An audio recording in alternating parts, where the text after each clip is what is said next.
Students, उम्मीद है कि आप सब ठीक ठाक होंगे। अच्छा, welcome back to my another video. Okay, आज हम क्या पढ़ेंगे? आज हमारा है स्टैट्स 2024 का। आज हमने क्वेश्चन सॉल्व करने हैं और मैं साथ साथ आपको समझाती चली जाऊंगी। अच्छा भाई, आपने सबसे पहले चैनल को लाजमी लाइक करना है, सब्सक्राइब करना है, कमेंट करना है, ठीक है, ताकि ये कि मजीद मैं आगे वीडियोस जो है वो अपलोड करूं। अगर आपकी तरफ से रिस्पॉन्स नहीं होगा तो जाहिर है आगे फिर वीडियो कैसे अपलोड की जाएगी। ओके, तो हम आ जाते हैं सेक्शन बी की तरफ। ठीक है, सेक्शन बी मैंने 2025 का पिछली वाली वीडियो का सेक्शन बी और सेक्शन बी की दो अलग अलग वीडियोस बनाई थी। जिसने वो नहीं देखी तो वो लाजमी जाके वो देख लें। ओके, तो आज हम स्टार्ट करेंगे 2024 के जो है सॉल्व करने का स्टार्ट करते हैं। ठीक है, अच्छा, दो पार्ट्स में मुश्तमिल होगा हर ईयर, क्योंकि क्वेश्चन बहुत ज्यादा है तो वीडियो बहुत ज्यादा लंबी हो जाती है। ठीक है, तो ये वाला जो पार्ट है वो मेरा, इसमें मैं आपको बताऊंगी सेक्शन बी के क्वेश्चंस को सॉल्व करके। ठीक है, अच्छा, यहाँ पे देखें, क्वेश्चन आपको ये दिख जाएगा कि differentiate between quantitative data and qualitative data. अच्छा, इसका मैं नहीं बता रही क्योंकि मैंने पिछली वाली वीडियो में आपको बता दिया था कि आप क्या करें। इस वाली आपको इसमें जो है ना मैंने निशान लगा के भी बता दिया था और साथ साथ मैंने पिछली वाली वीडियो में समझा दी भी दिया था। तो जिसने वो वीडियो नहीं देखी तो वो काइंडली 2024 हाइप वाली है वो वीडियो सेक्शन बी की, वो जाके सबसे पहले मेरी वीडियो जो स्टैट्स के प्लेलिस्ट की है वो लाजमी जाके देख लें। ठीक है, सेकंड वाला मैं स्टार्ट करती हूँ। तो यहाँ पे कह रहे हैं कि two fair coins are tossed. दो कॉइन है, अगर हम वो टॉस करें, ठीक है, दो कॉइन है, अगर हम वो टॉस करें, जो एक कॉइन होता है उसकी दो साइड होती है, एक होता है हेड और एक होता है टेल। ठीक है, हेड टेल। अब कह रहे हैं यहाँ पे दो सिक्के लिए हैं, उस दो सिक्कों को अगर हम टॉस कर रहे हैं तो दोनों साइड जा रहे, दोनों सिक्के के पास हेड भी होगा टेल भी होगा, तो टोटल हमारे पे दो हेड हो गए दो टेल हो गए। ठीक है, अगर हम दोनों को टॉस करते हैं, अगर हम उछालते हैं, ठीक है, तो क्या क्या प्रोबेबिलिटी है, ये दो कंडीशन दी हुई है कि क्या प्रोबेबिलिटी है कि ये दोनों चीजें आ जाए। अब क्या क्या आ जाए, देखिए लिखा हुआ है कि एटलीस्ट वन टेल, यानी कि कम से कम आपके पास एक टेल आने। देखिए हमने यहाँ पे जो है सेट बना लिया है, सैंपल सेट बना लिया। अब हम आ जाते हैं एंड हमारे पास टोटल कितने नंबर मौजूद है, वो है 4 मौजूद है। ठीक है, अच्छा, इसके बाद पहली कंडीशन हमें ये कही गई थी कि आप क्या करें, at least one head one tail, कम से कम आपके पास कितनी होनी चाहिए, वन टेल होनी चाहिए। अब टेल किसके पास है, इसके पास भी कम से कम एक है, इसके पास भी कम से कम एक टेल मौजूद है। ठीक है, तो हमारे पास ये मैंने सपोज किया कि इवेंट ए मेरा बराबर है, इवेंट ए सबसेट हमारा बराबर है किसके, एक हेड टेल के और टेल हेड के और टेल टेल के। तो हमारे पास कितने नंबर ऑफ आउटकम आए, हमारे पास 3 आए। ठीक है, तो मैंने इसकी जगह लिख दिया 3। अच्छा, अब इसके बाद हम आ जाते हैं फॉर्मूलाज पे। अब प्रोबेबिलिटी का फॉर्मूला होता है प्रोबेबिलिटी ऑफ ए बराबर है N number of N A, ठीक है, number of outcome of A divide by number of outcome of S. S क्या है, ये वाला सबसेट। तो टोटल हमारे पास कितने 3 है, तो इसकी जगह मैं लिख सकती हूँ 3 ए की जगह पे। प्रोबेबिलिटी ऑफ इवेंट ए बराबर है नंबर ऑफ आउटकम ऑफ ए में से कितने नंबर ऑफ आउटकम आ सकते हैं, तो हमने देखा यहाँ पे 3 है। ठीक है, और एन एस क्या है, टोटल नंबर ऑफ सबसेट जो हमारे पास ये रहा सेट्स। ठीक है, सैंपल हमारे पास 4 थे तो इसकी जगह पे हम लिख सकते हैं 4। तो 3 डिवाइड बाय 4 आपके पास होता है 0.75, या खुद भी कैलकुलेट करके वो देख सकते हैं। ठीक है, यहाँ तक उम्मीद है कि आपको बात समझ आ गई होगी। ये हमारा जो है वो पार्ट ए कंप्लीट हो गया। अच्छा, पार्ट बी मैं इसी को ही चेंज कर देती हूँ, आप लोग जो है वो कॉपी में नेक्स्ट में दोबारा से कर सकते हैं। ठीक है, अब मैं इसका नाम चेंज करके कर रही हूँ पार्ट, क्योंकि वो मैंने इवेंट ए लिया था तो हम अपनी मर्जी का कोई भी XYZ कोई भी नाम रख सकते हैं। तो पहले वाले का मैंने ए रखा, अब सेकंड वाले का मैं यहाँ पे सेट का नाम बी रख रही हूँ। ठीक है, अच्छा, सेट बी में क्या कह रहे हैं कि यहाँ पर लिखा है आपके पास both are same faces, both are same faces, यानी कि आपने ऐसे लेने हैं सेट जिनके तकरीबन जो शक्ल होगी वो दो चीज़ें जो है वो एक जैसी हैं। अब इन किन किन के सेम फेसेस हैं, हेड के सेम है और टेल के सेम है। ठीक है, तो फिर मैं लिख सकती हूँ यहाँ पर हेड और टेल। उम्मीद है कि आपको यहाँ तक समझ आ गया कि अब हमारे पास टोटल कितने नंबर्स हैं, 2 हैं। इसकी जगह हम लिख सकते हैं 2। ठीक है, यहाँ पे एन ए था तो यहाँ लिख सकते हैं हम एन बी,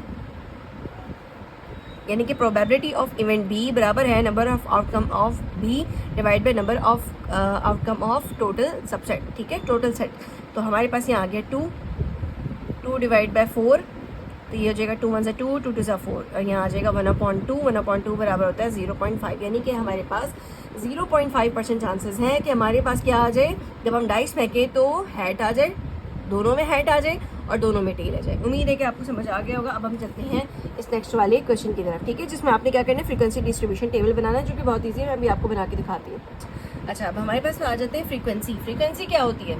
फ्रीक्वेंसी का मतलब होता है कि आपके पास ये जो नंबर है ये कितनी बार रिपीट हुए हैं। तो आप देख सकते हैं 0 कितने बार हुआ है, 3 बार हुआ है। ठीक है, 1 कितनी बार आया हुआ है, 1 बार 5 बार है। फिर उसके बाद 11 टाइम्स है 2, फिर उसके बाद 8 जो है वो 3 टाइम्स आया हुआ है, 3 8 टाइम्स आया हुआ है, उल्टा बोल दिया मैंने। 4 जो है वो 2 टाइम्स आया हुआ है। इसी तरह 5 जो है वो हमारे पास 1 टाइम आया हुआ है। ये आपने यहाँ पर फ्रीक्वेंसी टेबल बना लिया।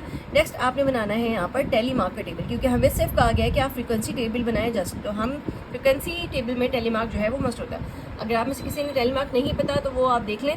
लेकिन टेलीमार्क जो है वो 5 का होता है। सबसे पहले 3 है तो मतलब यहाँ आ जाएगी 3 लाइन्स, ठीक है। अब यहाँ पे देखेंगे नेक्स्ट में 5 है तो 1 2 3 4 और 5 जो लाइन होती है ना 5 वो ऐसी कट होकर के आती है। ये देखिए, ये बात समझ आ गई भी आप लोगों को। 1 2 3 4 ये 5 6 7 8 9 10 और ये 11, ठीक है। इस तरह से होता है ये। इसके बाद 8 है 1 2 3 4 5 6 7 8, ठीक है। इसी तरह फिर 2 और फिर ये हो जाएगा 1। ये हमारे पास फ्रीक्वेंसी डिस्ट्रीब्यूशन टेबल जो है वो कंप्लीट हो गया। उम्मीद है कि आप लोगों को समझ आ गया होगा कि ये टेबल जो है वो किस तरह से बनेगा, और यही आपका जो है सॉल्व है, ठीक है। ये टेबल आपका इस तरह करके। ओके स्टूडेंट्स, अब हम चलते हैं नेक्स्ट क्वेश्चन की तरफ, जो कि आपका है कि mean of the data of 25 values is 50, find the mean. आपने बताना है कि 25 वैल्यूज़ हैं आपके पास और इसका मीन ये है। तो मतलब समीशन ऑफ एक्स, कितने एक्स की वैल्यूज़ होगी वो हमें आइडिया नहीं है, तो मैं इस कॉपी में आपको करवा देती हूँ। देखिए, मीन ऑफ 25 वैल्यूज़ यानी कि मीन कितना हमें दिया हुआ है 50, और एन कितना है हमारे पास, एन है हमारे पास 25। हमें समीशन ऑफ एक्स जो है वो नहीं पता। अब आप लोगों को मीन का फॉर्मूला याद होगा, मीन बराबर होता है summation of X divided by N, ठीक है। हमें क्या क्या गिवन है, हमें मीन गिवन है। मीन की जगह हम लिख सकते हैं 50 बराबर होता है समीशन ऑफ एक्स, हमें नहीं पता वो हमने वैसे ही लिख दिया, डिवाइडेड बाय एन हमारे पास कितना है 25, वो ये लिख दिया, ठीक है। मैथ्स के रूल के मुताबिक जो नीचे चीज़ डिवाइड हो रही है अगर वो इक्वल के उधर जाएगी तो मल्टीप्लाई हो जाएगी, यानी कि ऐसा हो जाएगा 50 multiply by 25 is equal to summation of X, ठीक है। ठीक है, जब हमने मल्टीप्लाई किया 50 मल्टीप्लाई बाय 25, 50 मल्टीप्लाई बाय 25 आपके पास आया 1250, ठीक है। तो समीशन ऑफ एक्स हमारे पास क्या आ गया 1250, ठीक है स्टूडेंट्स।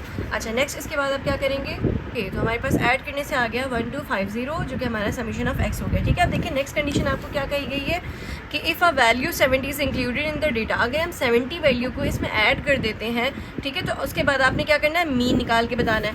सिंपल क्या करेंगे, समीशन ऑफ एक्स जो हमारे पास आया है 1250, आप इसमें क्या कर दें 70 को ऐड कर दें। इंक्लूड का मतलब था ऐड करने, पास आंसर आ गया 1320, ठीक है।